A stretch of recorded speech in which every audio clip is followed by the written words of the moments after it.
Welcome to all of you out there, astrology lovers. This is your yearly horoscope of 2025. Yes, in this video, I'm going to talk about, in general, first, the introduction. Skip it if you want to skip, but I would not recommend it, but you do whatever you want to do.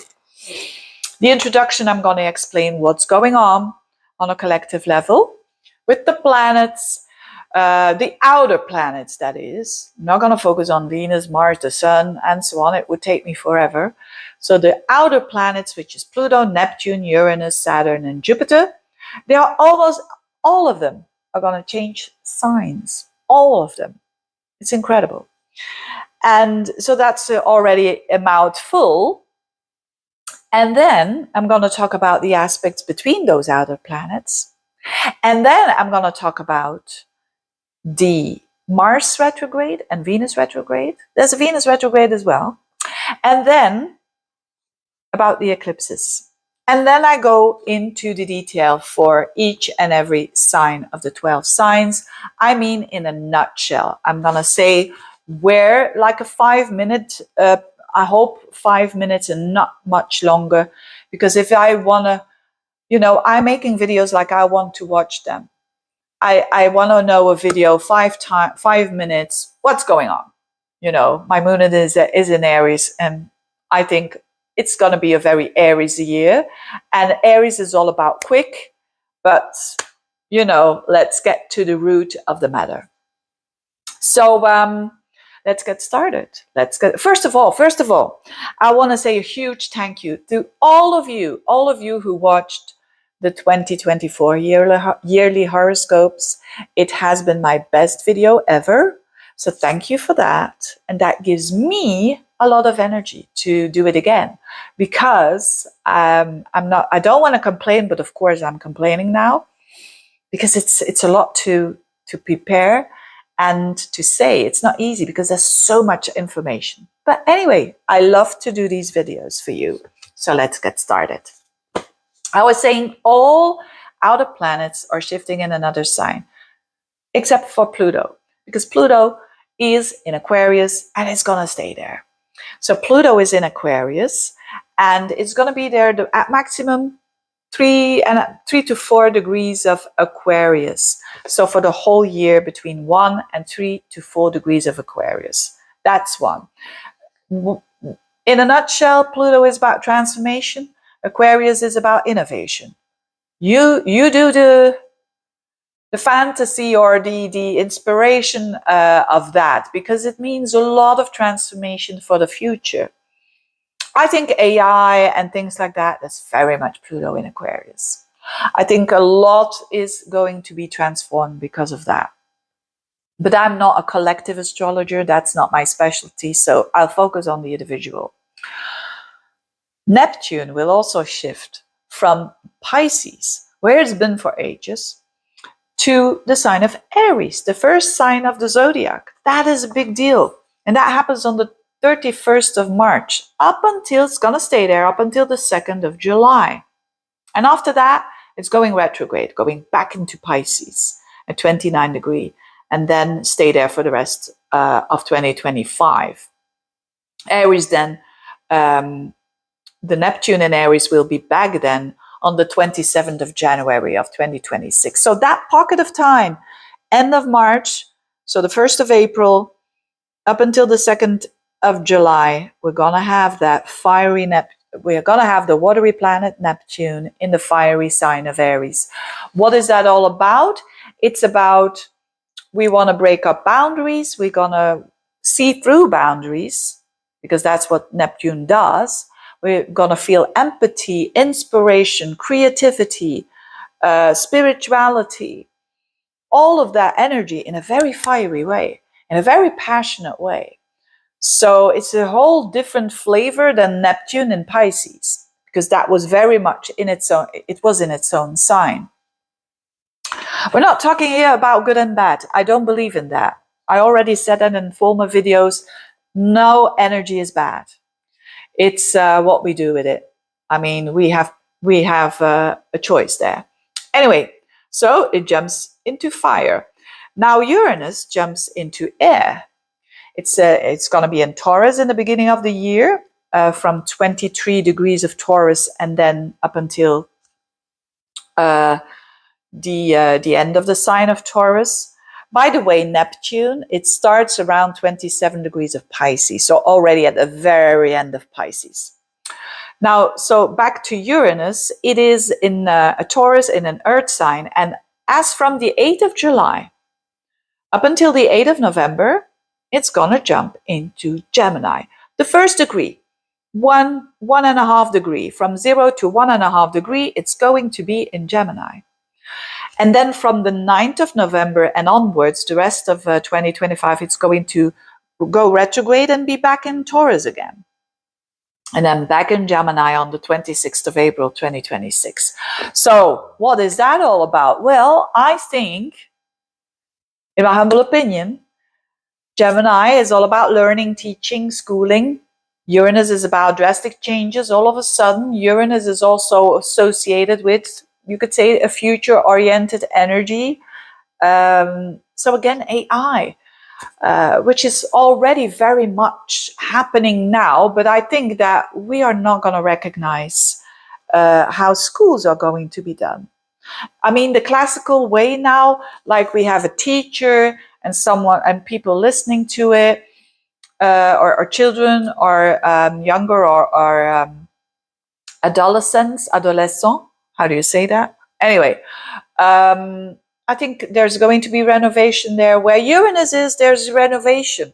And Gemini is a way of communicating. It's buying, selling, it's being in the neighborhood with your neighbors, with your siblings, and doing things and socializing and networking and so on. The third house, and traveling and teaching and learning. So I think a lot will change. And the good news is that, of course, you know, on a collective level, that might go in a bit of a challenging way. But the good news is that we're going to have an almost trine between Pluto and Uranus. It's not a trine exactly, because that's only going to happen and I will tell you, on the 18th of July of 2026. But we're going to have Uranus and Pluto. Uranus at the beginning of Gemini, Pluto at the beginning of Aquarius, forming a beautiful air trine. So when Pluto and Uranus, let's talk about this, because this is my favorite aspect of the year. Pluto trining Uranus. Remember, we had before even 2012, around that time we had a square of Pluto and Uranus. And there were a lot of shifts and changes, but the square always means tension.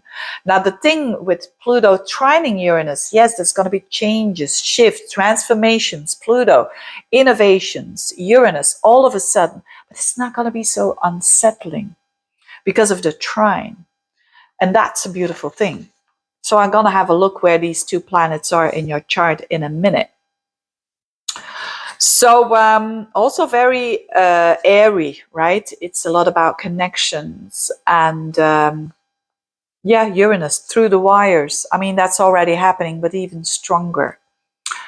Saturn, what is Saturn doing? It will be in Pisces in the beginning of the year, from 14 degrees to 29. So the last piece of Pisces, the last degrees there. And as from the 26th of May, it's going to go into Aries. And it will do that up until the 1st of September. So that pocket of time, we're going to have Saturn in Aries. And it's going to go to the maximum, like almost 2 degrees. 1 degree, 56. So it's almost 2 degrees there. And so that is also totally different. And then from the 2nd of September, back retrograde, and it's going to jump again into Pisces for a little bit. And then on the 14th of February of 2026, it's going to be back into Aries. Saturn is about boundaries. Saturn is about lessons to learn. Saturn is about doing things properly by the book, having good boundaries, doing things step by step, and maturing. And is doing that in the most young sign of the zodiac, which is Aries. Is that bad? No. Is it good? No, it's neutral. But what are we going to make from that is, in a good way, if we want to apply this energy, Saturn and Aries in a good way, it's mastering your actions, because Aries is, of course, ruled by Mars. So people who've got a Saturn and Mars, and instead of saying, oh, that's bad, you know, the good thing is that these people can master their actions. They can be very much in control of their intentions. And that can make, at its best, someone who's full of integrity. At its worst, it's being frustrating, having no patience at all. So we're not going to go there, are we?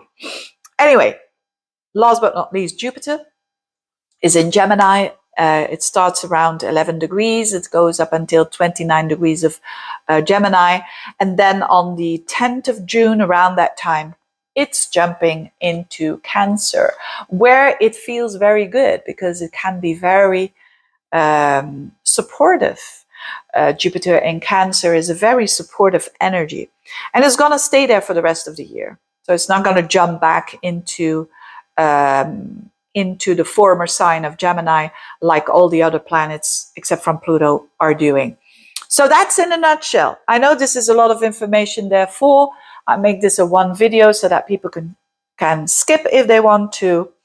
But for those of you who want to know the details, that were the details.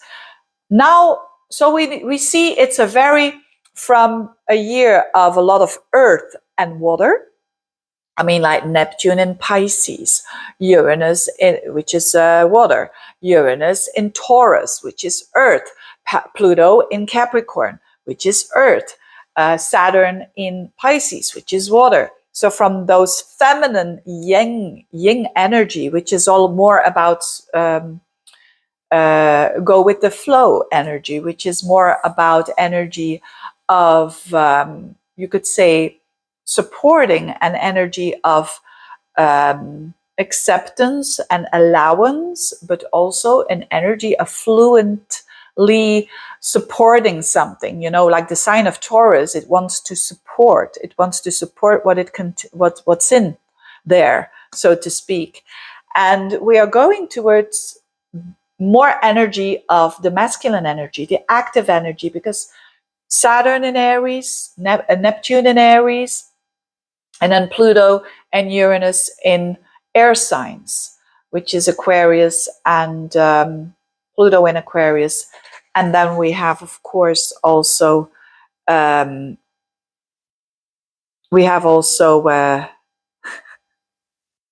mean, you see what I mean? This is not the easiest video to do. I hope you bear with me, though. I hope you bear with me. What I'm saying is a lot of masculine energy, and it's Uranus in Gemini. That was what I was looking for, that word. So it's a lot of air and it's a lot of fire, and they go well together. So we're going to have lots of sextiles, which means lovely energy together. They work together. You know, it's like fire. And what do? When the fire is going out, you do a bit like that, right? And, you know, Gemini, the sign of humor. And what I'm saying is that it's 2025. It can be a year. It's definitely the forecast of doing, initiating. Mars is about the initiator, the pioneer. Let's start. Let's do something new. It's foreign territory, but let's do it. We are out of the comfort zone, but we have this beautiful trine between Pluto and Uranus, and yes, Pluto and Uranus. So we can renovate. We can renovate the house.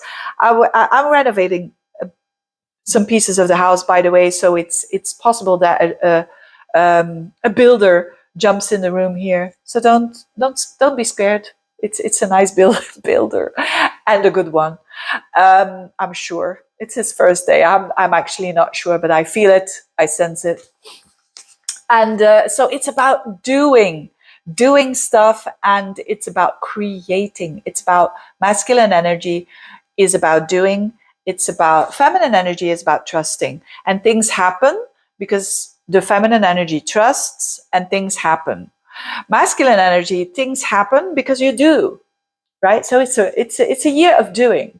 I love it. With my moon in Aries, I definitely love this. What about the aspects? So as I said already, Pluto and Uranus, I talked about that. It's not exact, but it's very close. Another aspect that is going to be exact is a sextile between Uranus and Neptune on the 27th of August and in September, October time. So that is a working together of that innovation, Uranus in Gemini and Neptune in Aries, right? Neptune, that you could say that empathic energy, those two, it's very, very spiritual and very, very possible to make changes there.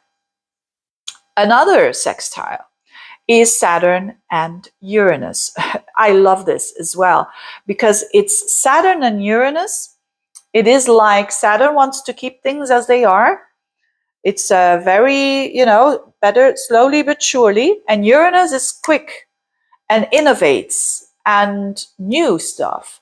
When you have a sextile, nice energy, it means that in 2025, we will be able to keep what is good and what is working for us and to implement new stuff as well.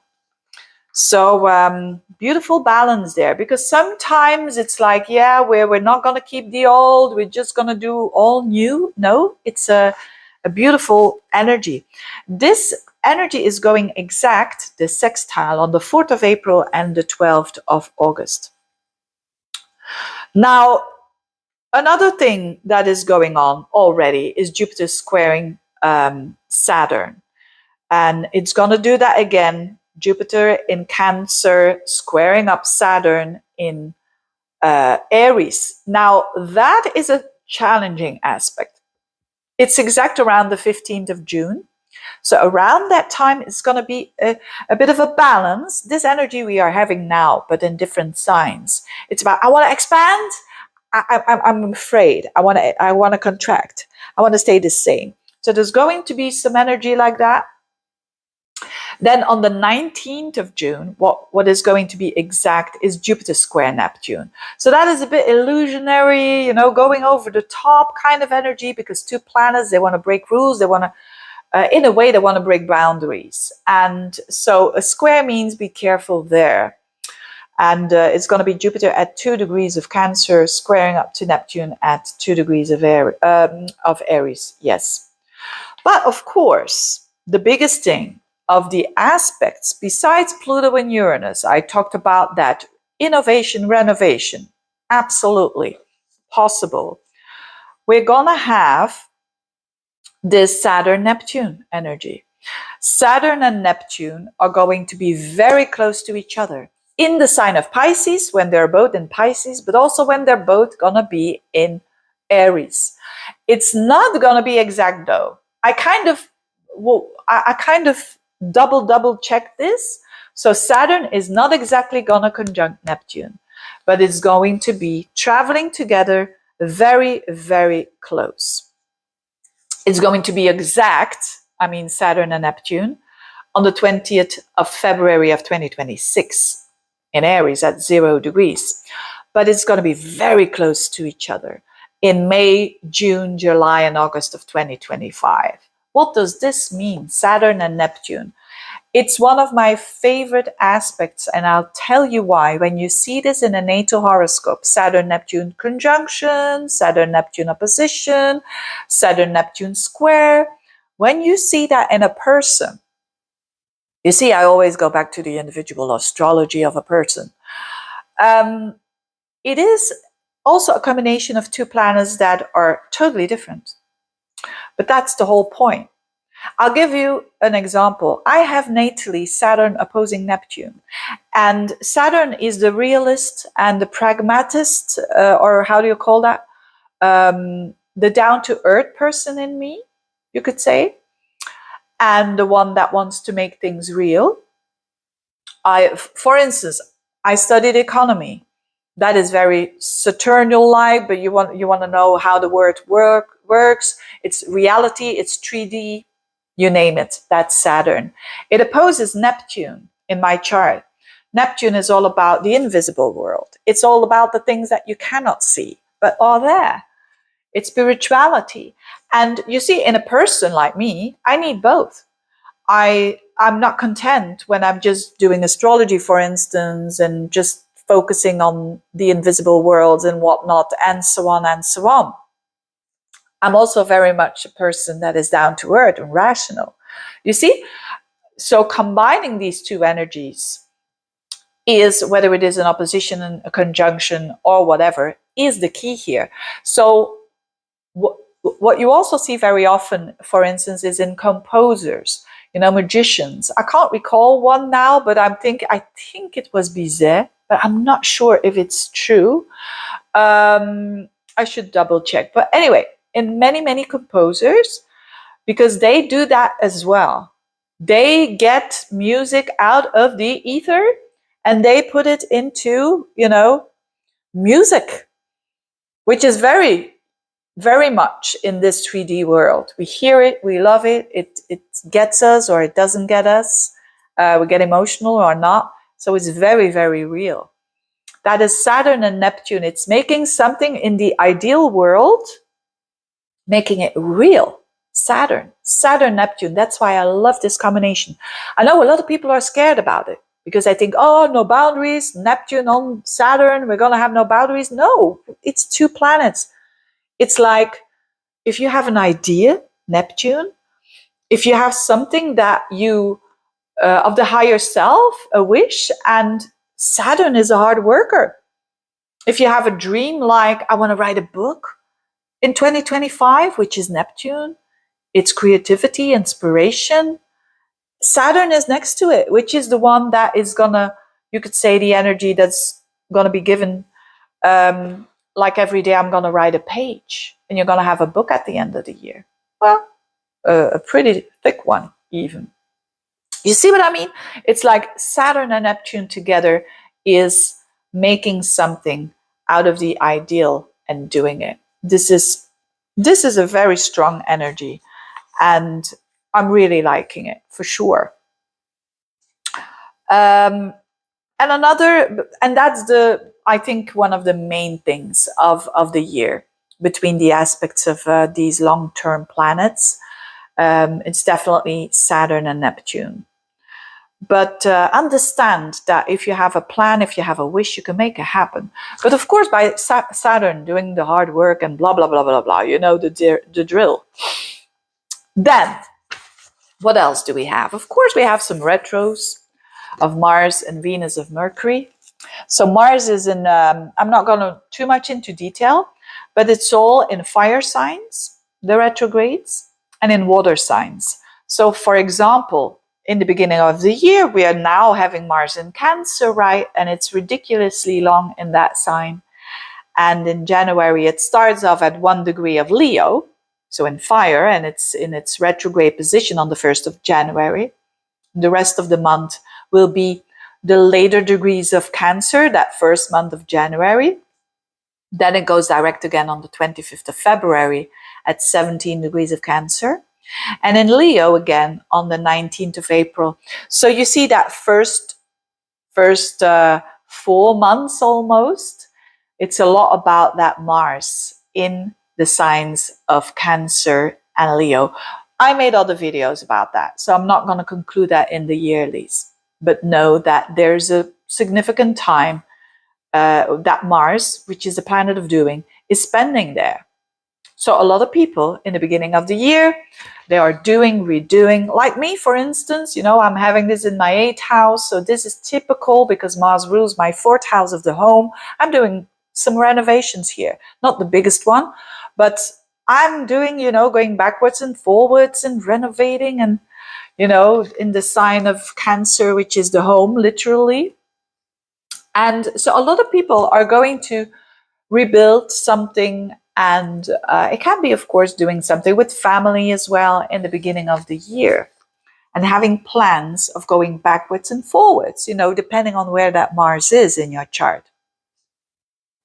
Venus will also go retrograde.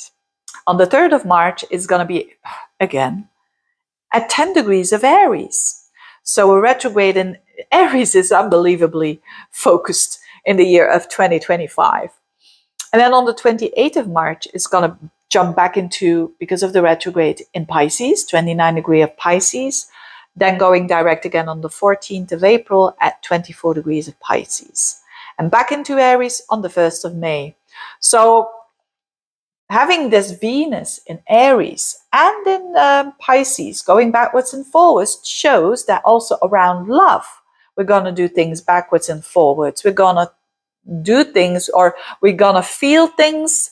We're going to rethink people in our lives, and for better or for worse. You know, it doesn't always have to be like, oh, I meet someone and it's going retrograde and I think this person is bad. No, it can be the other way around as well. Why not? That we think not so good and not so high of someone, and because of circumstances, they show up in the way they show up. And then we kind of reassess that relationship. Very much true. But it's in Aries, so it's a lot about doing the things that we love to do, that we get enthused about. It's a very enthusiastic year, the year of 2025. And the Mercury retrogrades are happening also. I'm just going to mention them on the 16th of March at 9 degrees of Aries. Again, it's sounding boring, isn't it? It's always Aries. But anyway, then the 19th of July, Mercury retrograde at 15 degrees of Leo, and on the 10th of November at 6 degrees of Sag. So in fire signs. So adding up to fire, adding up to, come on, we need fire to be active, to mobilize, and to get things done. And being fired up, that's an understatement, but that's definitely what these retrogrades are about, of Mercury in these fire signs. Now, eclipses, that's the last piece I want to talk about. The eclipses are going to switch as well. So they're now in Aries, North Node, and eclipses, those nodes seem to go backwards, right? And the North Node in Aries is going to go into Pisces on the 13th of January. Round about that time, in the beginning of the year already, we're going to have that shift. So we're going to have eclipses in Pisces and in Virgo, where the South Node is going to go. So from Libra to Virgo. So it's about the North Node, where we need to go, you could say, is going more towards the Piscean energy, which is a lot about letting go, a lot about trust. So a lot about also going in the flow, but you remember me saying a lot of doing as well. And then we're going to have the South Node in Virgo. So that's where we need to step aside from, you could say, and that is of the not so good sign of Virgo, which is the perfectionism, I want it to be all perfect, nitty gritty, all perfect, and so on. And then there's lots of delays and whatnot. I want to fix. So it's that kind of opposition that we're having on the 13th of January. It shifts into 29 degrees of Virgo, where the South Node is, and the North Node, 29 degrees of Pisces. So the eclipses are going to be on the 14th of March and the 29th of March. It's from the Saros new North cycle, Saros 9 new North cycle. And the other eclipses, the second season eclipse, is in September, the 7th of September and the 21st of September. Also from Saros cycle 9 new South. So eclipses we're going to have in Pisces. And we're going to have them also in Virgo. One eclipse, though, is still going to be in Aries. And that's the one on the 29th of March. So you see a new moon there, a new moon solar eclipse at 9 degrees of Aries. People who've got planets around 9 degrees in Aries, or in Libra, or in Cancer, or in Capricorn, going to feel this very, very much. Okay, that was the nutshell. In a nutshell, 29 minutes. Oh my goodness. I don't know how I did that last year. But anyway, we're going towards the 12 signs. And we're going to see where all these planets are. And we're going to start. Aries. Aries, Aries, Aries, it's your time. It's your time. I'm so enthused by that. And I hope you as well, that you can use all this energy in your sign. But let's start with Pluto, the furthest away. Whole year in your 11th house. You're going to have Pluto there in the 11th house. Transformations. And remember, good transformations, positive transformations in your 11th house. The house of friendships, the house of hope, the future, the house of associations where you can play a big role. The transformations of friends, of groups of people, all things like social media. There's transformations for you going on there, but it's positive because it trines that Uranus that's going to be in Gemini as from like July, November time. It's going to be in your 3rd house. So talking about social activity, talking about, so if you have your own business, for instance, this is about you going viral, you going all the way, you could say, with friends, with like-minded people, growing through your communication and whatnot. If you're not having your own business, this can be more a way of how you think. There could be new things that you learn with Uranus in the 3rd house. You're learning new skills. You're learning new talents. You are going to do short trips, go here and there. It's an innovation on the way that you think. Maybe you're going to learn astrology. Uranus in the 3rd house. And you're going to do something with it. Pluto in the 11th. You're going to break some real rules there when it comes to you being an authority there. And for others, this is a lot about busyness, and busyness in a way that your communications become more innovative, they become more exciting. Uranus in the 3rd house. There could be also with your siblings, you're doing something with them and it's quite exciting. Could be that as well. Neptune and Saturn is going to be in your 1st house. That's the big one. So I was talking in the intro about that connection of Saturn and Neptune. For you, for sure, dear Aries people, and specifically around the time, you could say from April up until like September time. That is your time to really concentrate on how to accomplish, manifest your dreams. Can't put it in other words. You are it with Saturn and Neptune in your sign, because guess what? You embody the sign of Saturn, which is the mastery of your fire. And it's also about those dreams, tapping into those energies of the higher self, godlike energies of doing something for the collective. Very beautiful energy, for sure. So it's very much an orientation on you, which means, of course, in your relationships as well, that this is going to make some shifts. And I couldn't emphasize more to be yourself. I know if you have planets in Aries, your moon or your sun sign, you already do that. But this is an emphasis of you have to do for yourself what you want for yourself and what you need in life and what you are good at, and focus on that and not so much on other people. Not to say that you're going to be the biggest narcissist and selfish person of the world, no, but doing this in a very way full of integrity. It's fantastic. You can make so many changes in your world. Jupiter will be in your 4th house as from the 10th of June.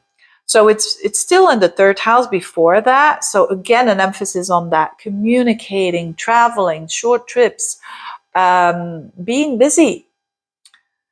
But when it comes into Cancer in your 4th house, this is about you finding purpose, Jupiter, in your home.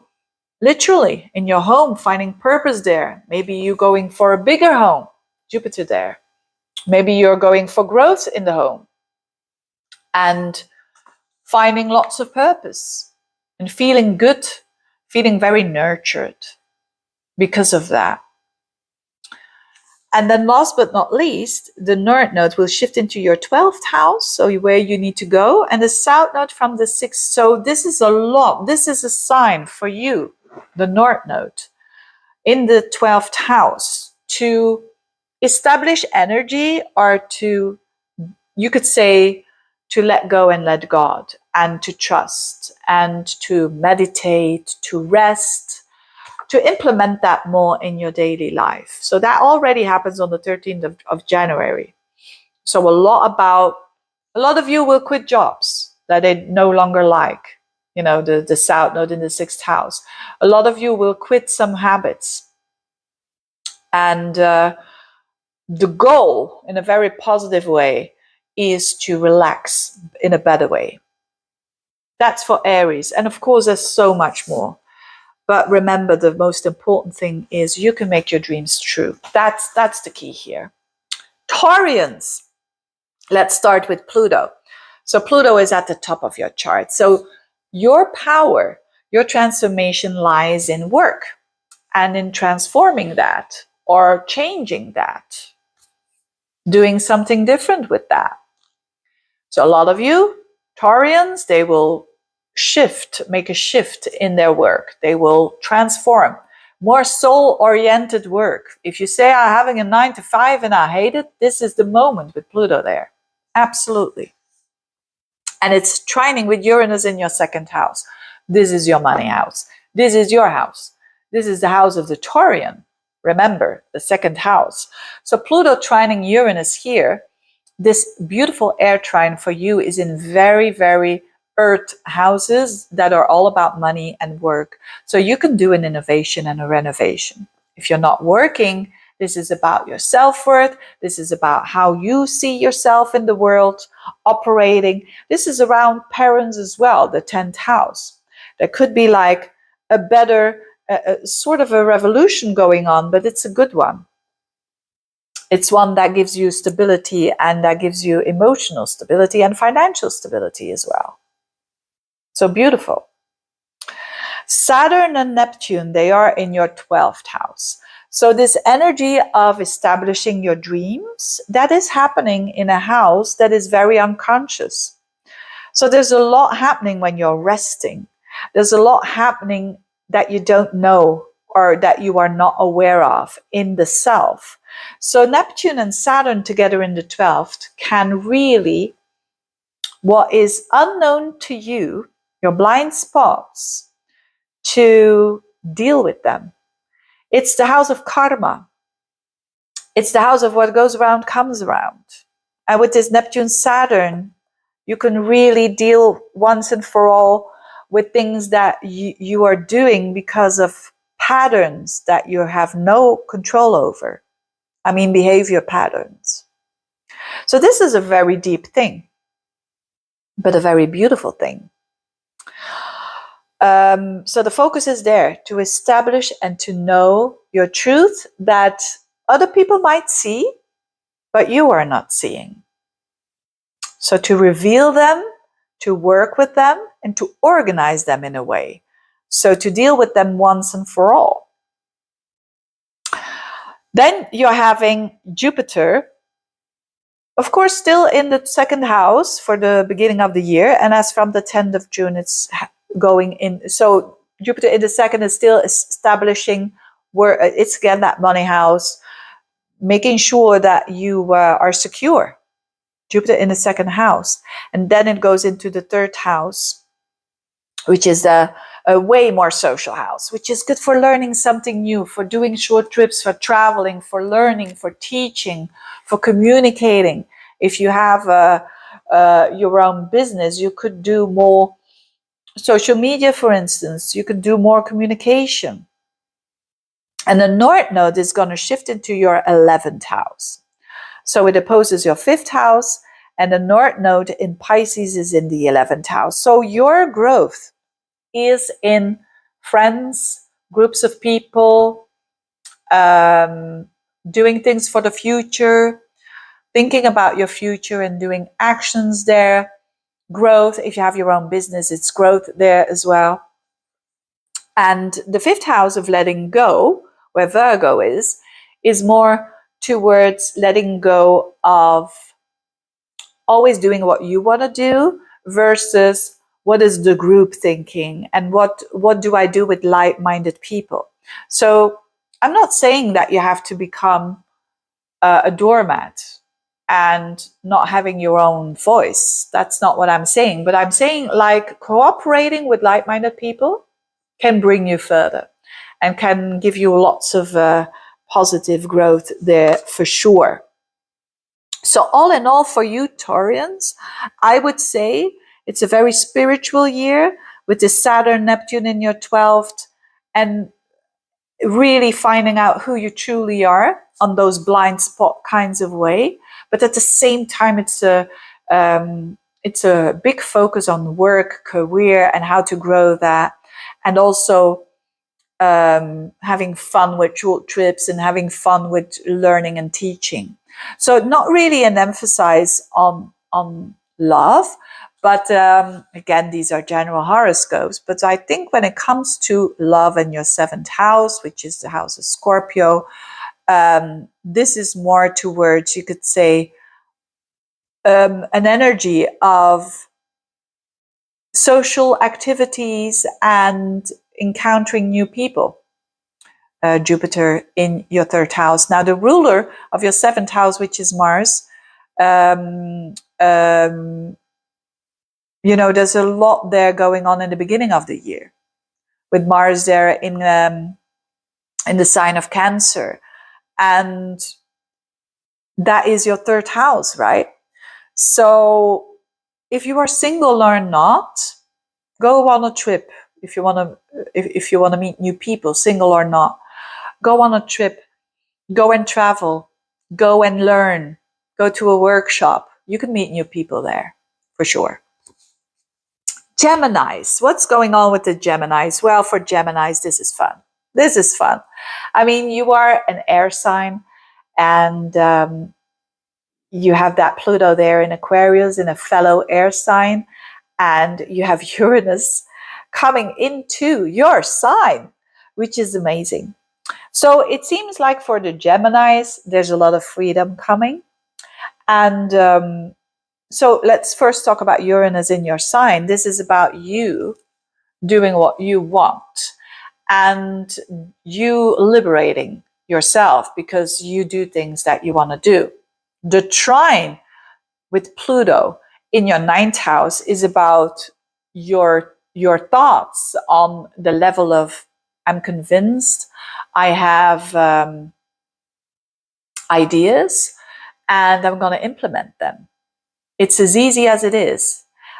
The first house and the ninth house is being inspired. So, to say the least, you're going to feel inspired. When I see this beautiful trine between the first and the ninth house, you will free yourself up through your mind.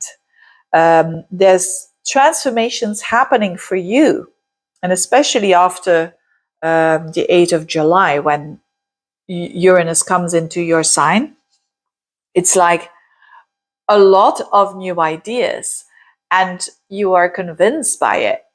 And that's how you're going to operate from. Uranus in the first house means like you may be a Gemini that is always considering others, and that is never speaking, that it might be a bit an introvert. Now with Uranus there, you're going to do what you want to do. People are going to really look at you and say, she or he is changed. And it's true, because you're showing the true you, the honest you, and you have that attitude of take it or leave it. Thank you very much. Take it or leave it. Uranus in the first house. It is for people who've been in relationships that were like, this is like, I'm done. So are they going to break up a lot of Geminis in their relationships? Yes, certainly the first degrees of Gemini, but the relationships that they no longer want to be in. It's like an energy that makes it even more like a fresh energy of, I can do better. right? Why would I stay, for instance, in a toxic relationship? But not for all of you. Not for all of you. You're going to divorce or whatever. No, Uranus in the first house means I'm going to do what I always wanted to do. And I'm having Pluto there in the ninth house, which is I'm having this strong mind. You know, I have Pluto natally in my ninth house. I'm strong-minded. And use this for the good. Use this to innovate. Use this to mean something in the world. To have those good vibes. I could talk on and on. This is the best aspect in a long time for you Geminis. You're having this Saturn Neptune in your 11th. So this is about establishing, Saturn Neptune is about establishing your energy, and it's about the doing. In the 11th house, it's like your dreams, your wishes for the future, do them. It's possible.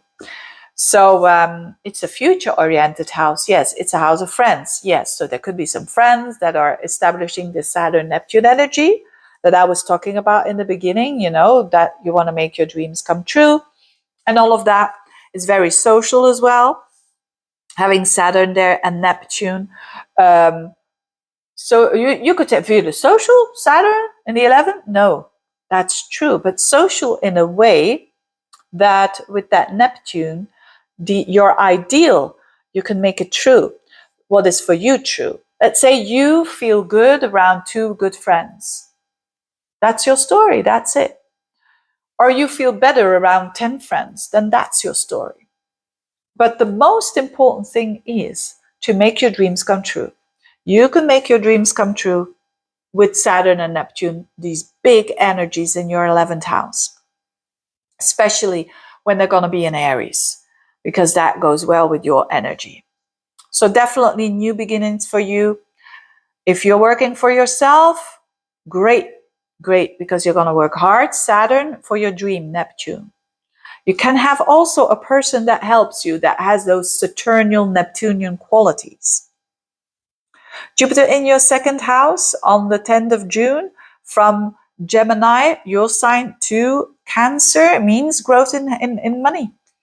Growth in your confidence because you've been working so hard. You've been studying, traveling, learning, teaching. Jupiter in your first. This is an amazing energy. I really love the year of 2025 for you. And especially also for those of you who want to work on a career, North Node in your 10th house. This is about go for the career. Work hard. Do new things. Travel for your career. And the South Node is in the 4th. It's not about neglecting your home, but it's about step aside a little bit of that emotional, comfy kind of energy. And go for it. Be out there in the world. If you don't work, it's about you presenting yourself in the world. You can do that by many things. You can help out in your surroundings and whatnot.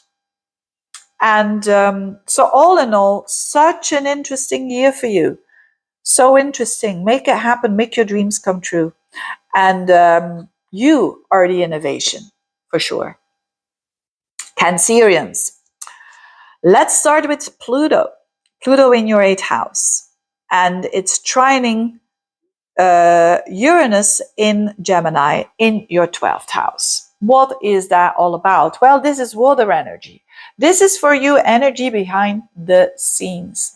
This is like deep psychological changes, deep psychological shifts that are happening. Pluto in the 8th house. Those deep fears that you have, to battle them once and for all. And to do that in a very spiritual way. Feeling helped by the invisible world. It's definitely that. And I don't want to sound too wah-wah here, but it's having help from, people that are not here anymore and that you loved. God, if you like, the divine, you name it. I mean, it's that combination of energy that is really, really supporting you. On another level, the 8th house, it's not only that house of, your fears, where you store your fears and your karma and whatnot, because that's the 12th house. It's about dealing with it, and it's about, taking care of it once and for all, and purging and cleaning and all of that. I mean, an inner cleaning for sure for you. Lots of trauma that you can resolve by you going within, by you understanding yourself on a deeper level. Absolutely. Absolutely. Uranus in the 12th house, it's getting insights on your blind spots. The spots that we don't like to have, which you're blind because other people see it, but you don't. This is here, this revelation and this energy of, I know what's going on in my unconscious, the things that I've inherited from, generations that are maybe patterns that aren't even mine. On another level, the 8th house is also a financial house. So that could be also something there that is resolved. Something there in your 8th house of Pluto that is transformed, that you share with another person.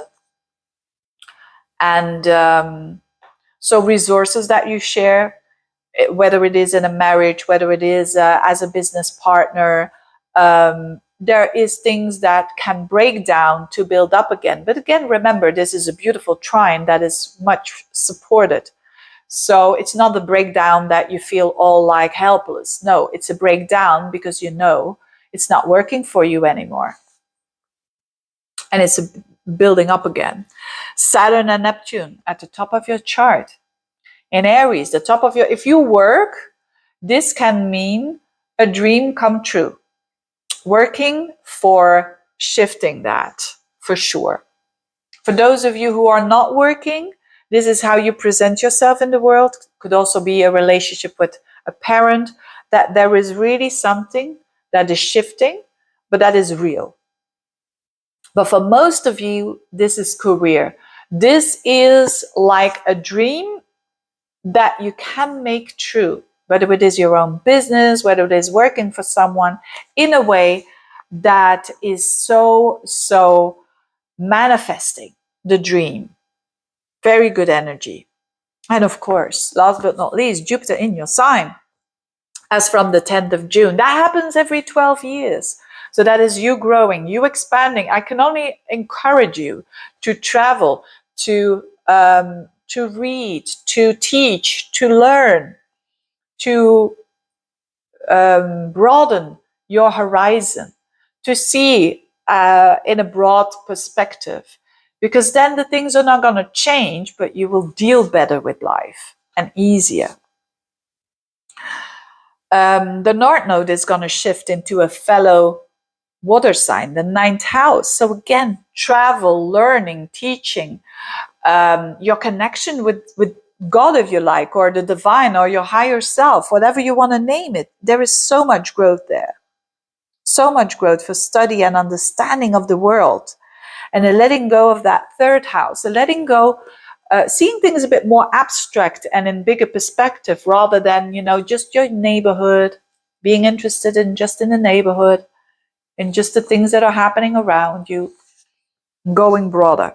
What a year for you, dear Cancerians. On all levels. And of course, I didn't mention relationships, but because Jupiter in your sign, you're going to attract people toward you. You are growing. So definitely shifts there in relationships. And with Pluto in the 8th house of intimacy, you go for that. You go for the good. You go for everything in a person. The good, the bad, and the ugly.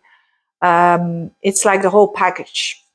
The physical, the mental, the soulful, you name it. You want it all. And there's an opportunity to get it as well. Leos. Let's start with Pluto. Pluto in the 7th house. Dear Leos, transformation when it comes to your relationships. Absolutely.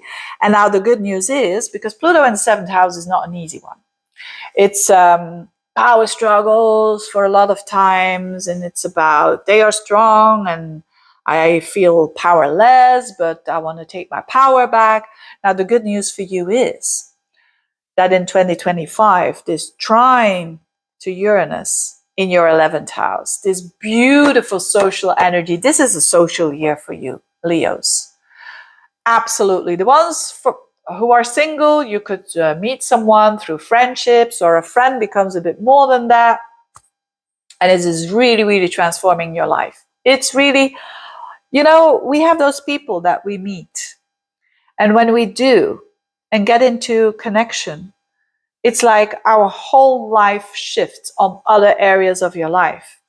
And that's a good thing. And that's there for you. I mean, Leo, you are a fire sign. So with all that air and fire, this is a good year for you. 2020, of course, is going to have ups and downs like everyone else. But all in all, this is a good year for you. This is a very supportive energy for you. And definitely on a social level. Definitely on the level of relationships. If you are in or not in a relationship, you can thrive through innovation, through your friendships, through like-minded people, through meeting people that have a same interest, groups, associations, social media. It's all happening. And you want authenticity in your relationships, which is Pluto in the 7th at its best. You want to have a strong, deep, intense connection. And it is possible to gather that now with not so much the destructive energy and the unsettling energy of that Pluto. So very, very focused on relationships. Very, very much. Relationships for the Leos, and strengthening them, renovating them, but not in an unsettling way, And with Saturn and Neptune in the 9th house, why not leave everything here, go abroad and build up a new life with your spouse, girlfriend, boyfriend? For instance, not all of the Leos are going to do that, but that's how this energy is here written down. Saturn and Neptune in the 9th. This is about strong beliefs. This is about having ideals. Neptune in the 9th. But Saturn, I want to make them true. I want to make them real. Saturn, Neptune in the 9th house. I'm just checking here the timing. Yeah.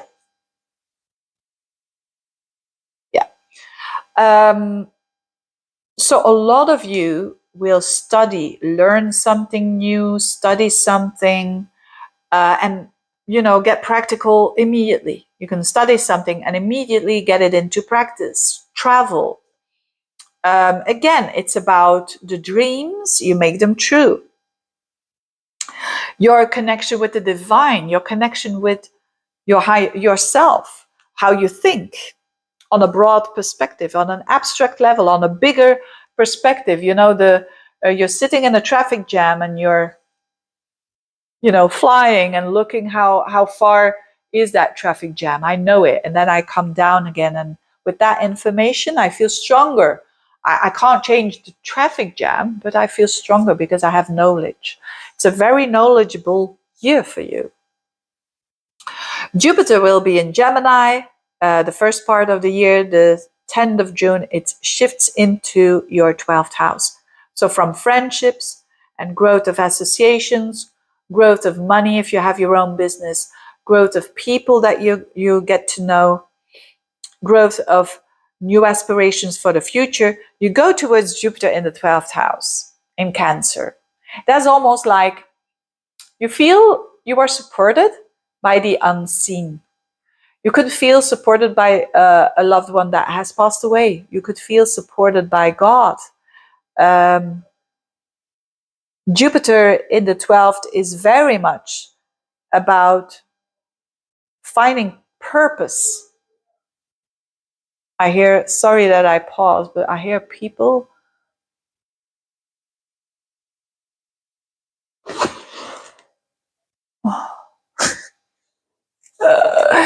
I have builders in the home, but did I say that already? I think I have. So I was distracted a little bit. But what I want to try to say is that this Jupiter in the 12th house is very good for you to travel.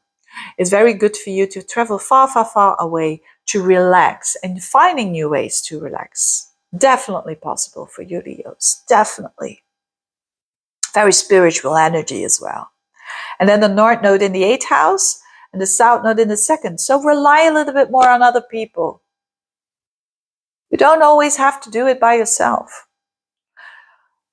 So gaining trust in others is key with the North Node in the 8th house. Gaining trust in people. There could be some crises going on, for sure.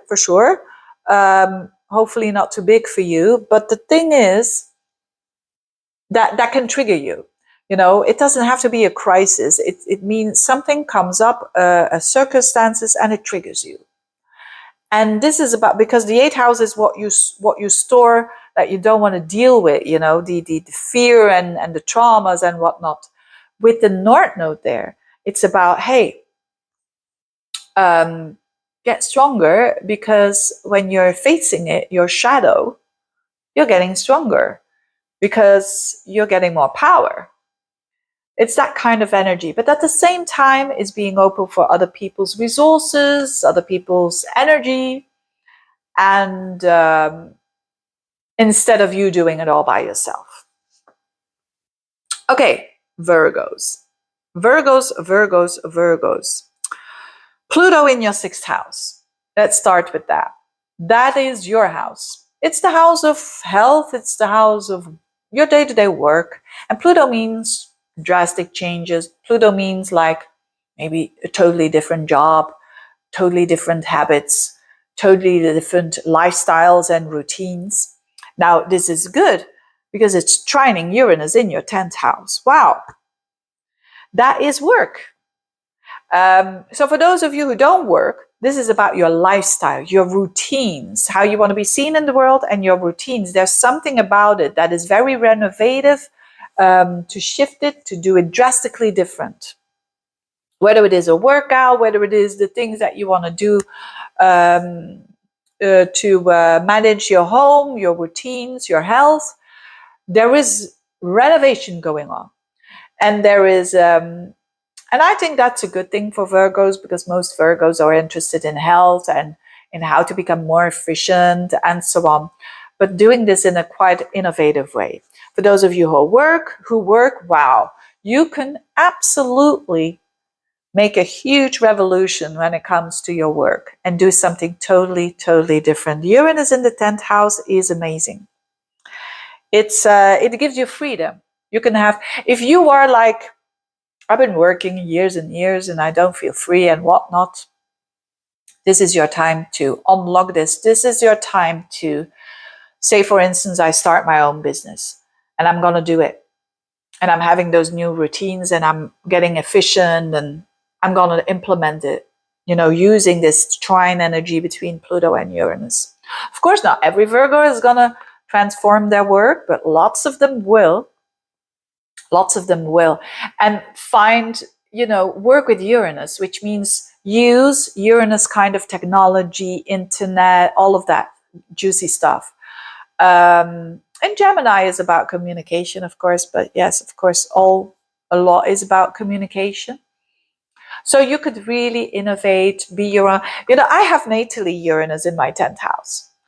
And when I started to work for myself, it was like, and of course, other people don't want to work for themselves, because it has also, you could say, the downside of working for yourself. But I don't see that as a downside. I see it like, yeah, I could wake up whenever I want. I could go to sleep whenever I want. No one is telling me what to do. That's Uranus in your 10th house. You're having that energy there. And even more so with Pluto in your in your 2nd.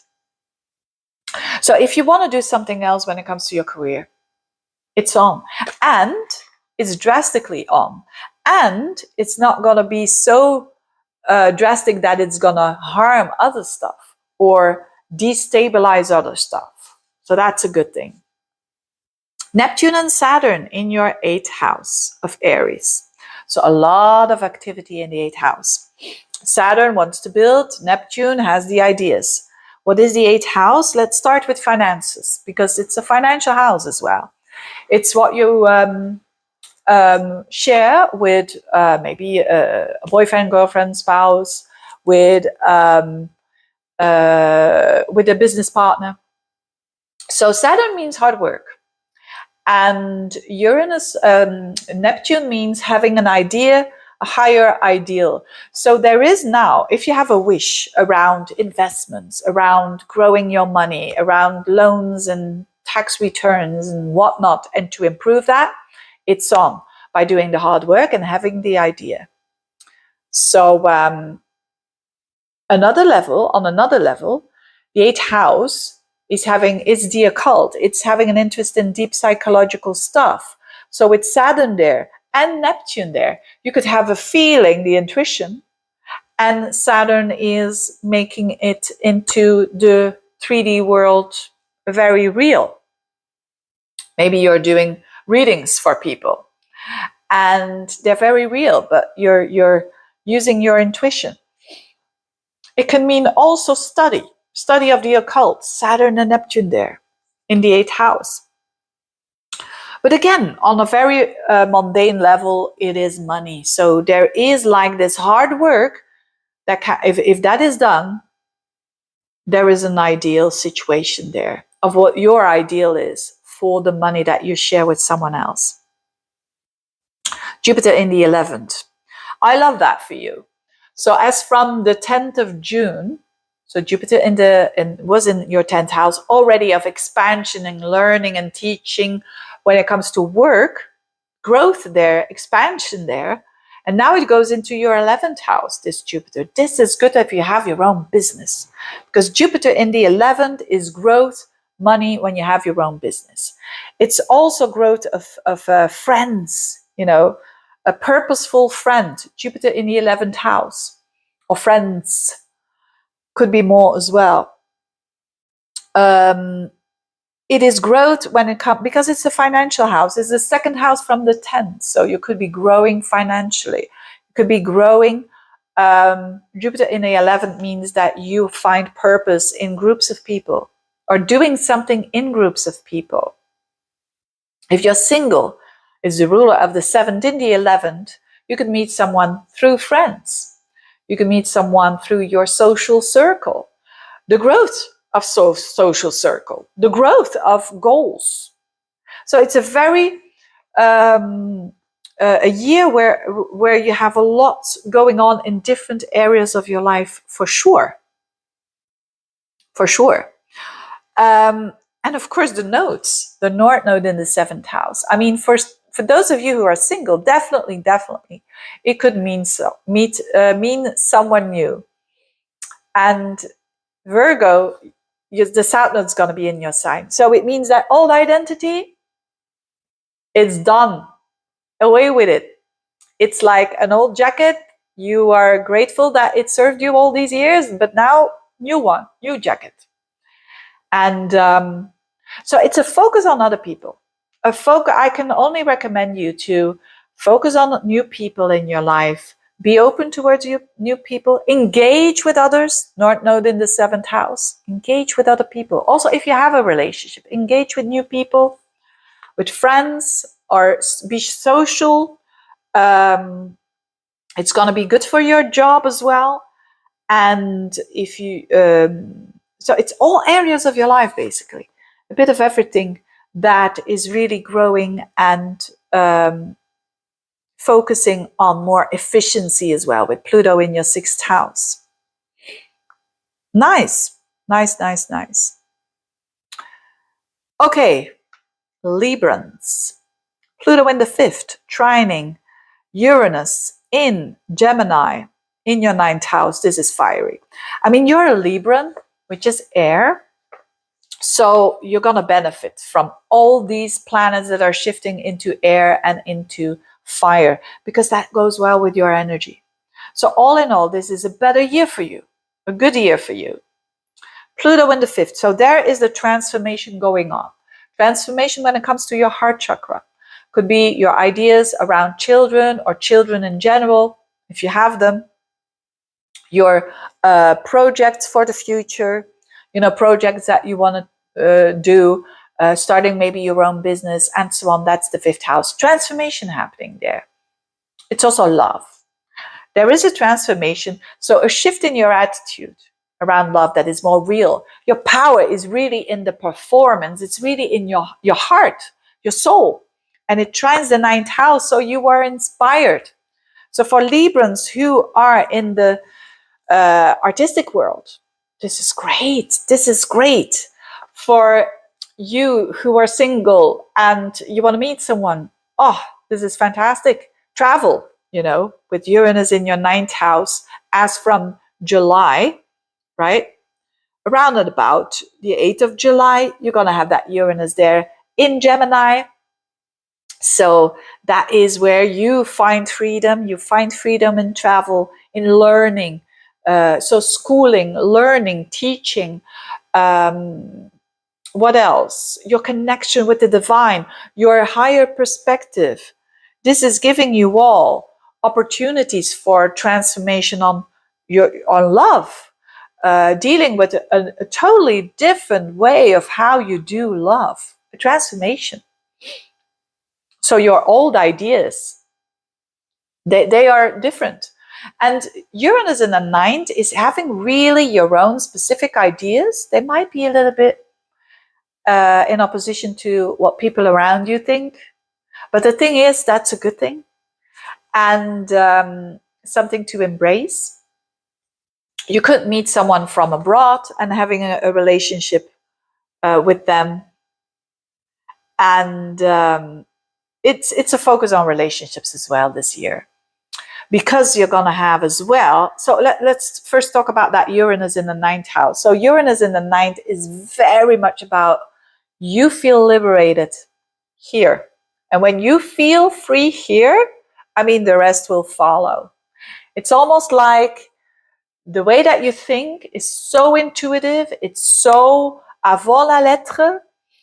You know so well the things that are going to happen. You might be really interested in astrology as well, with Uranus getting into your ninth house, or some other, higher studies. Higher studies, that means that a study that deals with everything.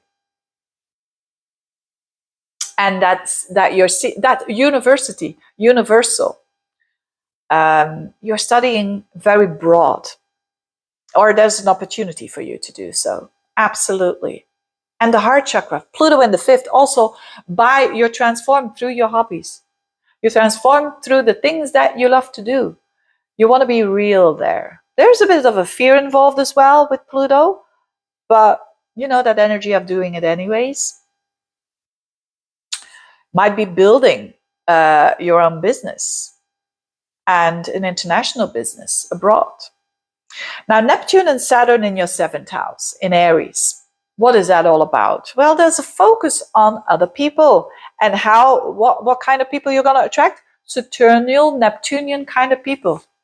So those people that I described in the beginning, people who are very rational, but at the same time very spiritual. That kind of people. People that you might think, oh, I know them, but you don't know them. Saturn, Neptune. But at its best, it's about making your dream come true, specifically when you're single. You could meet someone now, making your dream come true. And finding a person that is reflecting you, which is you as well, being practical, because it's a mirror from the seventh house. So being practical and being inspired at the same time. And also if you are in a relationship, it's that vibe. It's that energy that's going on for you. The North Node in the sixth house is about work. So it's a good year to focus on that. If you're not working, it's your health and it's health and wealth. It goes hand in hand, doesn't it? And it's about improving that, focusing on it. Your routines, your lifestyle, and focusing less on, you could say, the 12th house, which is the house of escape, which is the house of, I'm sitting on a cushion and meditating. It's about realness. It's about work. It's about day-to-day stuff, routines that work well for you. So all in all, a very interesting year, dear Librans. And of course, a massive emphasis on Aries, which is a massive emphasis on relationships. And you like that, Librans, because, you know, you're ruled by Venus. And Venus is going, of course, retrograde. Yeah, I didn't mention that, but it's going to be in your 7th house. So yes, a lot about reassessment of your relationships for sure. Reassessment, you know, you're going to say, what am I going to do? Like a true Libra. This is good, this is bad, this is good, good, good, good, good, bad, bad. What am I going to do here? You're going to see it with from all angles. Scorpios, Pluto in the 4th house, trining Uranus in the 8th. That is deep. That is deep because Scorpio, Pluto is your modern planet, you could say. And Pluto is there at the root of your chart, trining Uranus in the 8th. Now, I think of real estate. So for some of you, not all of you, but some of you, this could simply mean having, because this is beautiful trine, renovative energy. That could mean renovations that you're doing and it goes smoothly. Oh, well, renovations, do they ever go smoothly? Of course, there must be some exceptions there. When people do renovations that it goes smoothly, you're one of them. Definitely. Because of this trine of energy, right? It's renovation, Pluto, Uranus together. And so moving, and of course, not all of you are going to move, but if you want, and if you want to, or if you're staying in the home and you're renovating, this is fantastic energy. Pluto is also transforming the deepest you. You're changing from within at the deepest core with Pluto in the 4th house. So from ancestry, patterns, emotional behavior, you're shifting there. And that's a good thing. That's a good thing for sure. And you are becoming more authentic, becoming more you, showing more who you are. And for most people, that's not easy, but because you have that beautiful Uranus trining in the 8th house, it's easier. You deal with your shadow way easier. You're facing it. You're looking it into the eye. And then it's no longer shadow, right? So it empowers you. Very emotionally empowering energy for you. Uranus in the 8th. Uranus in the 8th could mean like a liberation. The 8th house is a financial house. So the liberation of maybe you had a loan for years and now it stopped. You know, Uranus in the 8th house. All of a sudden there's a stop of it. A loan on the house, for instance, could be something like that. So out of the blue, money comes in from other people or your spouse or business partners, the 8th house. Uranus in the 8th is great to have an interest in the occult, whether it is astrology, Reiki, whatever. Hidden knowledge, and to see and know and intuitively work with it. Very good energy for that. Saturn and Neptune are in your 6th house. This is very day-to-day life, your lifestyle. And it's like when it comes to your work, your day-to-day life, you're taking care of your health. Saturn and Neptune there means an attitude of good discipline, Saturn, but also not too much. Also an attitude of go with the flow, right? It's like maybe a couple of days in the week you have good boundaries, you're doing this and that, and a couple of days you're leaving, go with the flow energy. That's Saturn, using Saturn and Neptune in your 6th house. So it could also mean your work. If you have a dream job in your mind, you can make it happen with Saturn, Neptune in the 6th. This is you doing your dream job and doing the efforts to do so. Saturn in the 6th is discipline. And so great energy for that. For work, for being really in the now, for being really here and the now. Very, very important. Jupiter in a fellow water sign in the 9th house from the 10th of June. It's in the 8th and it will be there in the first part of the year. still helping to grow that 8th house, which is again money from other people, you understanding your shadow. And now in the 9th of study, traveling,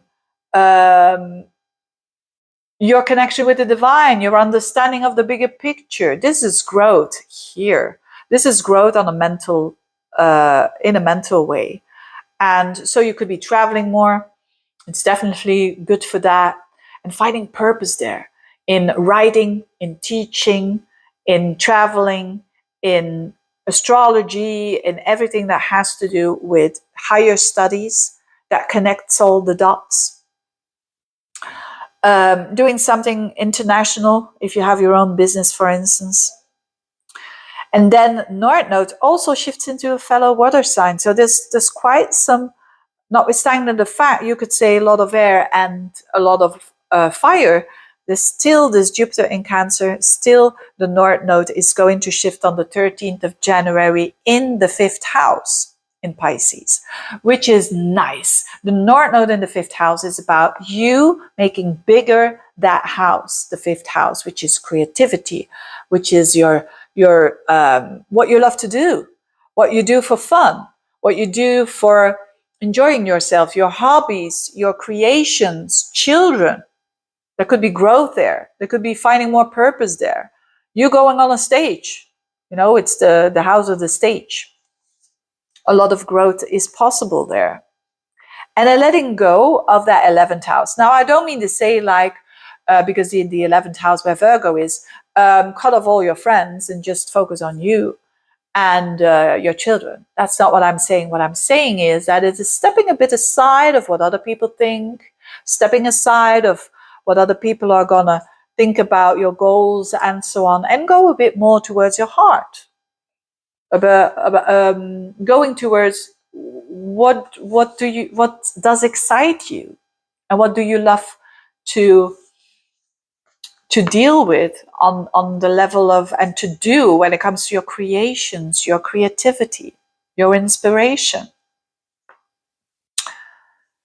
So, Sagittarians, you are a fire sign, which is good because a lot of planets are going to shift into a fellow fire sign, which is Aries, and a lot of air as well. And that goes all well with the energy of Sagittarius. So let's start with the beautiful trine in your social houses. I love this. I love this for you. Specifically, you're going to feel this more when you have Sagittarian planets in the beginning, but still, you're going to feel this energy of Pluto in your 3rd house, trining Uranus in the 7th. Now, Uranus in the 7th, let's start with that. Uranus is going into Gemini around at about the 8th of July. I'm going to stay there up until the beginning of November. Now, this is relationships. For sure. Nothing is going to be the same. And this is probably going to be for you a bit shocking, and you didn't see it coming. But remember, trine to Pluto. So this is mostly Uranus in the 7th is a bit unsettling. I'm not gonna lie, it is like that. Uranus in the 7th house, it's a bit like Uranus in a Uranus-Venus aspect. It's like your relationships, if you have them, they become a little bit more volatile, and things are a bit more like this. When you are single, you want things to change in your relationship status. When it comes to dealing with connections, because Uranus is about, let's turn this around. So if you've been very, very stable, most people don't like that, turn things around. But this trine to Pluto means that there is a bit of a revolution, but it's not unsettling. It's in a way something that you want and that you like. So this could mean indeed, for those of you who are single, meeting a more Uranian kind of person. With a trine to Pluto in the 3rd, also someone where you communicate very powerfully with. And it's a no-nonsense, and it's real, and it's soulful. And Uranus is, of course, out of the ordinary. So you could be attracting very Uranus kind of relationships, which is out of the ordinary. What is for you out of the ordinary? I mean, for me, out of the ordinary what could it mean? Well, there's not so much that I think is out of the ordinary. But let's say that in your culture, having a woman that is 20 years older than her man, that is maybe a bit unconventional. That's Uranus. So that's what you're going to attract now in your relationships. A bit more unconventional people. Maybe people who are astrologers. Uranus in the 7th. People who are doing their own business, or they are people who are, in the flying industry, airplane and whatnot. Uranus. Or people who are engineers and people who love freedom. And that reflects you as well, of course, because it's an opposition, the 7th house. So there's definitely some sort of a liberation that comes through other people. So you could connect also with new people from the 3rd house, your neighborhood or the internet, and connecting with them in a real way and really innovative. It frees you up. You find freedom through other people, through connecting with other people. So Uranus just alone, without this aspect in the 7th, is way harsher. Is way more like relationship that don't work, they are being cut off, or a new one comes in, walking in and makes you all crazy and makes it all a bit of a roller coaster. So keep in mind that relationship can shift, but it's for the better, and it's likely that it's, not going to be unsettling at all. On the contrary. And Sagittarians like those fresh energy, for sure. Saturn and Neptune in your 5th house, making a trine to your energy is amazing. So the 5th house is, first, let's start with your projects, your creativity, the things that you love to do, the hobbies and whatnot. With this energy, it could mean a dream come true. So let's say you want to start your own business, you want to start a new hobby, a new sports. You like that, Sagittarians, most of you. That could be initiated here and making real. It's also children. So your child could explore here and embody more the Saturnal, Neptunian energies, which is like they have the discipline, Saturn, but they also have the inspiration, Neptune. Hopefully this is absolutely for a lot of you truth. Because isn't that a beautiful thing if you have a child that has the discipline, no matter what age they are, but they also have that, that empathic vibe and that inspiration? That's amazing. But as I said, it can also mean you implementing that in a business, in a project. For others, this will have to do with love. So you could attract a lover, a new person in your life who's embodying Saturn, Neptune energies. And again, a person that is very rational and at the same time very inspirational. So who's got both of these energies. Very beautiful, very beautiful. Jupiter is shifting from Gemini into your 7th house, hopefully has given you, and still up until like the 9th of June, a lot of expansion with other people, growth with your spouse, boyfriend, girlfriend, or new people coming into your life for sure. Growth there. And you are Jupiter, so you grow through other people. And then you go into the 8th house on the 10th of June and stay there. This is amazing because Jupiter in Cancer, and because you are Jupiter, Sagittarius is ruled by Jupiter, it means that you feel good. Jupiter feels good in Cancer. It can really be very supportive. In the 8th house, it can mean an inheritance, it can mean tax return, it can mean growth of your financial situation, of money that you earn from someone else, with someone else, money that you own with someone else, investments that you do and it works well. Growth of it's a money house. So on another level, a growth through new births.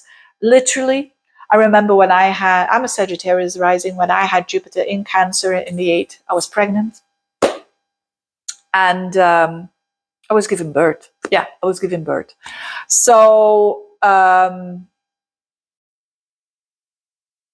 thinking now, what comes after? No, I was pregnant because my son has Jupiter in Leo. So so during the time I was pregnant, I had Jupiter in Cancer. So being in a transformative energy, you could say, or going through transformation, and that has to do with life and death. But I mean, it has to do with that rebirth, you know. It's also about you understanding yourself better. It's about your psychological deep insights that you have about yourself. There's a growth. You can have an interest and a purposeful understanding of psychology, the occult as well, having an interest there and exploring and growing fast. The North Node is shifting from the 13th of January in your 4th house, and the South Node in the 10th. So some of you could leave an old job, South Node in the 10th, and to go towards a new job and to focus more on your emotional well-being. That's amazing. You know, your home. A lot of you could be spending more time at home or more energy at home when it's work, or when it's just creating your home and creating it as a good base where you feel nurtured. North Node in the 4th house. Beautiful. So all in all, beautiful energy, a lot of energy when it comes to relationships. That is very powerful. Powerful relationships. Creative energy as well. Inspiring, creative, but solid energy in your 5th house. And growth financially, the later part, through another person, or if for investments, and growth also on a deep psychological level. So yeah, a bit of everything, but really, really nice. Capricorns, Pluto finally has left the building. Pluto is in your 2nd house now.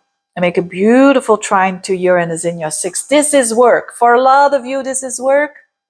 If you are not working, this is your habits, your routines, and so on. You have a renovation here.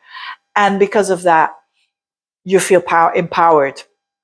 Pluto in the 2nd is known for like drastic changes in your value system. And literally your money as well, that there is shifts there going on. But on a deep level, it's your value, the sense of confidence that you have.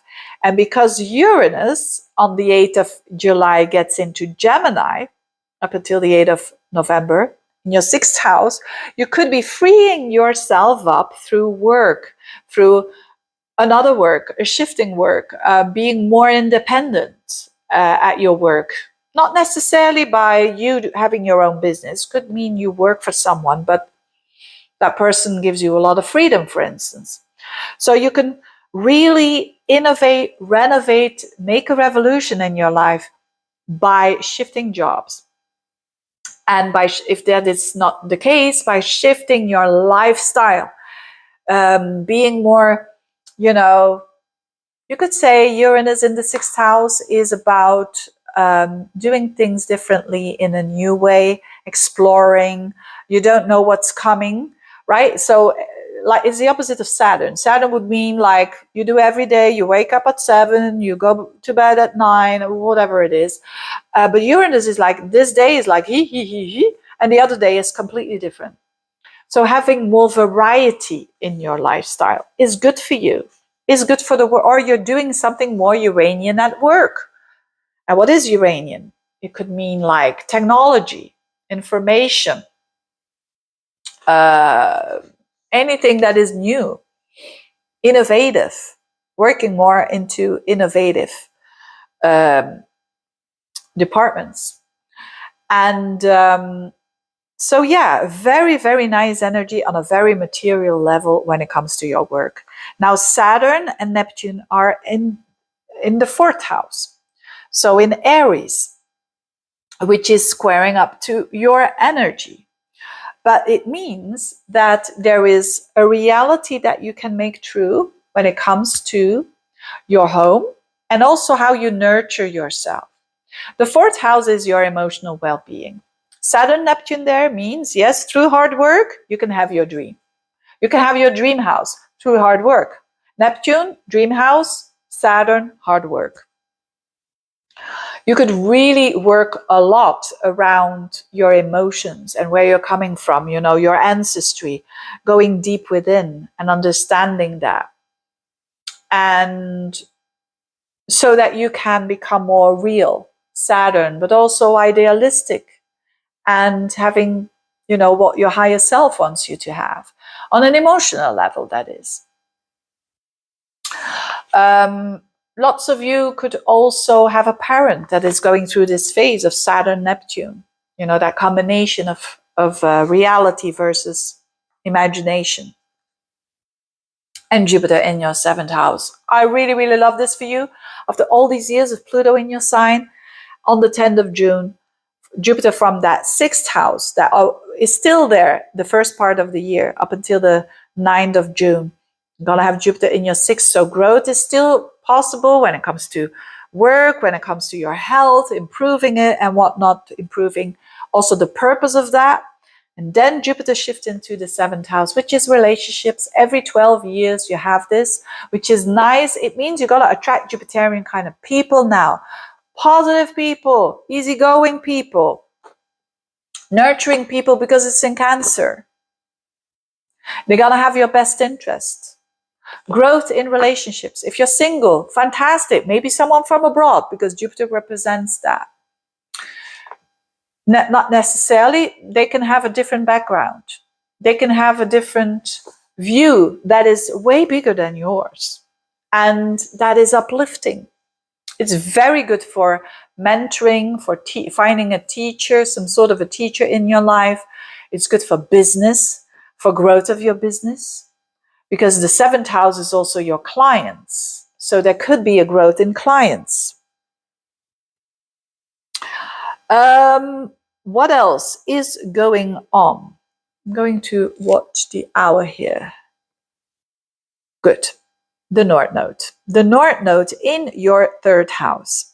So the North Node in the third, as from the 13th of January, and the South Node in the 9th. That means having more a practical mind. Going, being more the focus of the abstract and the bigger picture, going a bit more into the practicalities of life, the simplicity of life through the mind. So that could mean a more focus on learning and teaching a skill or learning a skill, explore in your neighborhood, especially if you have your own business. It's a growth on the social media, and you're working in the neighborhood, and you're doing lots of things there, pieces that of knowledge that you kind of knit together and make it your own. It's very focused on short trips, for instance, again, to have that knowledge and to learn and to grow and to communicate in a better way and in a new way, instead of, going too abstract and not being practical. So all in all, for you, Capricorns, very social year, and opportunities for new love, absolutely, with that Jupiter in your seventh house. And also for good love, when you already are in an established relationship, it could mean that you find yourself like more supported in a way. We all have those times, right? If we are in a stable, steady relationship, that sometimes we feel more understood. That's definitely when Jupiter is in your seventh house. But also very much, working on that emotion and working on the career in innovating it. Aquarians, Pluto in your sign. How are you doing there? The early born Aquarians, and you're having this trine of Uranus in your fifth. Wow.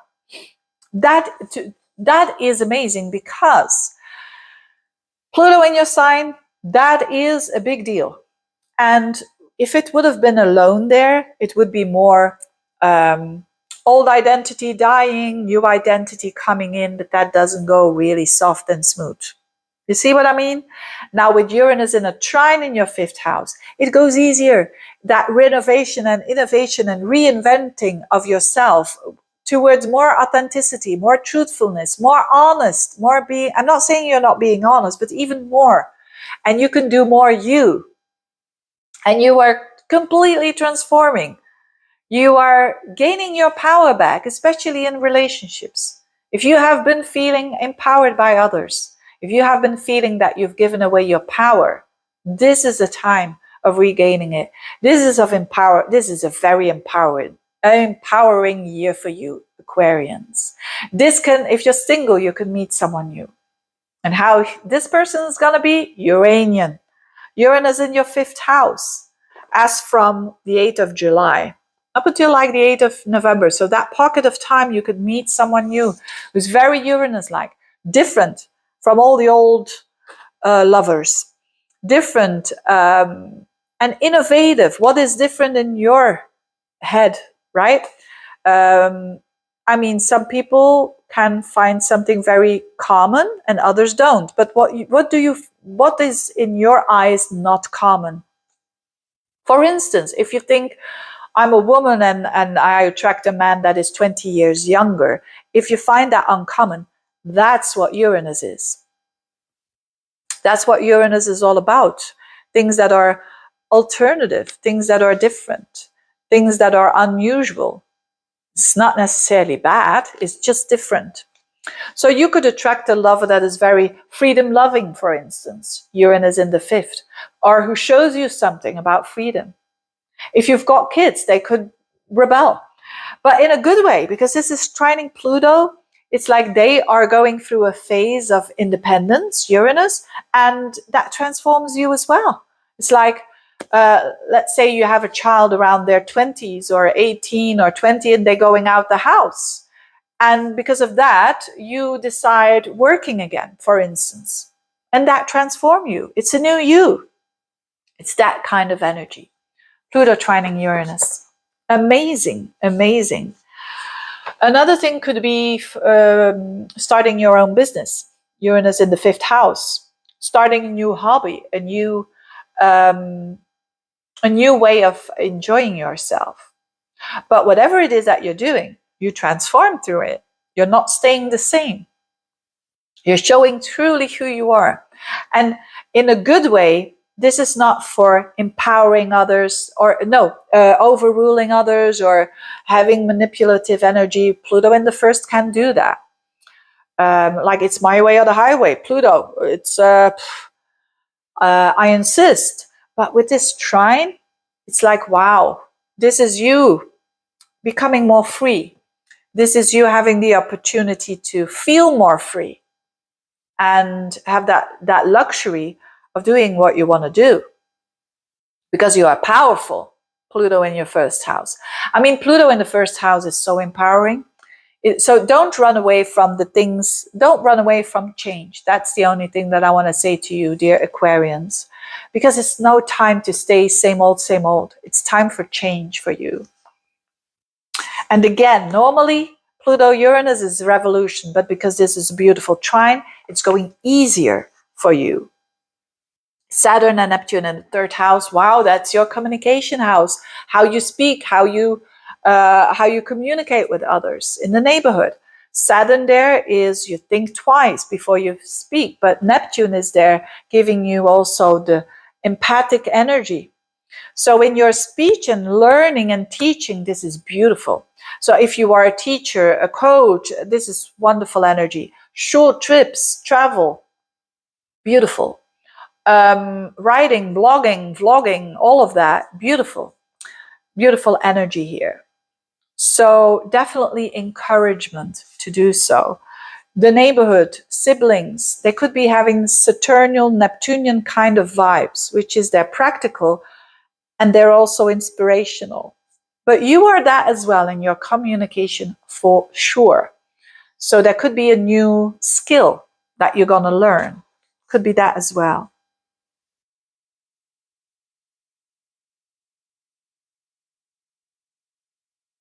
Then what else do we have here? Jupiter in your 6th house. So up until January up until the 9th of June, it's in your 5th house still, Jupiter. So there is already a big deal of expansion going on whilst Jupiter is in Gemini. So it's that energy of your heart chakra, of you doing things that you love to do, purpose, and finding purpose there.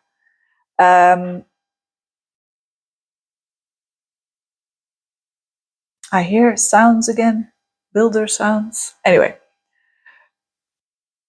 Jupiter in Cancer on the 10th of June and onwards for the rest of the year is expansion, finding purpose, the work level. So, for instance, you could have no purpose at the work that you're doing. This is it. This is the energy you want to see with Jupiter in the 6th. This is finding your purpose at work.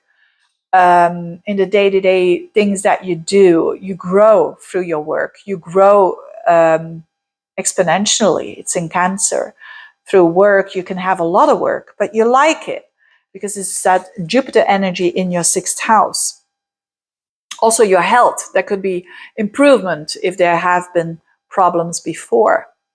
And then the North Node in your 2nd house, and the South Node where you need to let go of things in the 8th house. So the North Node, it's I would say, I would recommend you to focus on your own confidence and on the growth of your own money.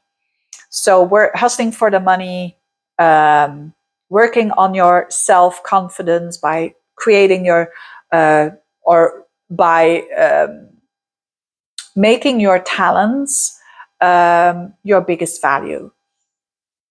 And the growth from that, rather than you relying on others for their resources. It's time now, this year, for relying on your own resources, relying on you and making that happen, improving your financial situation. Also very possible with here the North Node and growth there as well. So all in all, a beautiful year for you.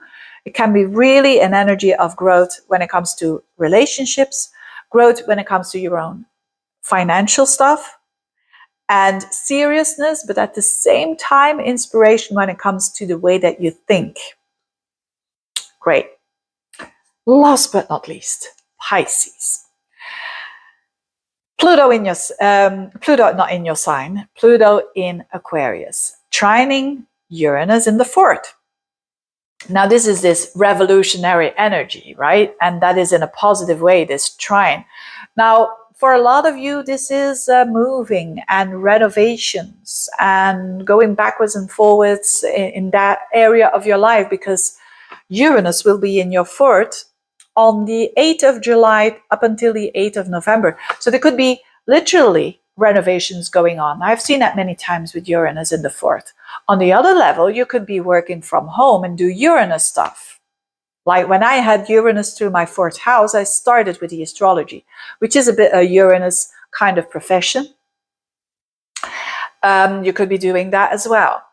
But whatever it is, there is, like in the emotional houses, a huge support. So your home could give you more freedom. Uranus in the 4th. Your home gives you more freedom. And it's Pluto in that 12th house, which means that an understanding of your blind spots, an understanding of your karma, an understanding of your shadow. And because of that, you feel more whole, you feel more secure, and you feel more free. So it's a very beautiful combination. It is not an aspect that other people will see about you. It's very much on the inside. So it's a very emotional, uplifting energy for the Pisceans during this year. And those two energies, Uranus wants to free you up. And what does it want to free up? Your 4th house, which is literally your home. But also, the 4th house is also your emotional well-being. So what do you do to create more emotional well-being? Can also mean a parent. There's something shifting there when it comes to a parent. Saturn, Neptune in the 2nd house. I like that for you because the 2nd house is your money house. It's the house of your self-worth. And you got your ruler there, Neptune, but also Saturn. It's like you have an idea of your ideal financial situation, for instance, and Saturn, by working hard, you can make it. You know, it's that powerful. Saturn and Neptune together in Aries in your second house. A lot for you, where Venus is going to be retrograde as well. So a lot of that is reassessed. So financially, there's a lot of energy to improve. Absolutely. And by that, your confidence improves as well. And then Jupiter, your ancient ruler, is shifting from, at the beginning of the year, it's going to be in Gemini. And then on the 10th of June, it's going into Cancer, your fifth house. So Cancer, the fifth house, Jupiter there is you being there in that fifth house. So from the home and the focus on your well-being, literally your home, purpose, finding purpose at home, to finding purpose at the things that you love to do. Children, creativity, projects, hobbies, sports, a lot of growth. This is fun. This is you, Jupiter, being in the house of fun, being in the house of creativity. Lovers, a new lover. If you're single, you could meet someone new. Absolutely. And this is trining your, so that's trining your energy. And yeah, but Jupiter, all in all, it's expansion, and you are expanding when it comes to that. You can have your own business. You can start your own business, finding purpose there with Jupiter in the fifth house. You can start a new hobby that is amazing for you and that you feel very purposeful. And the North Node is shifting into your sign, which is huge. It means that you are renewing yourself and you are stepping a bit aside from other people, the seventh house. Now, it's where the South Node is. It's not to say to drop them, but it's like to put your focus more on you and who you are. That is key here, and not so much, is that other person doing okay? Is that other person happy? So, I hope this was helpful, but this was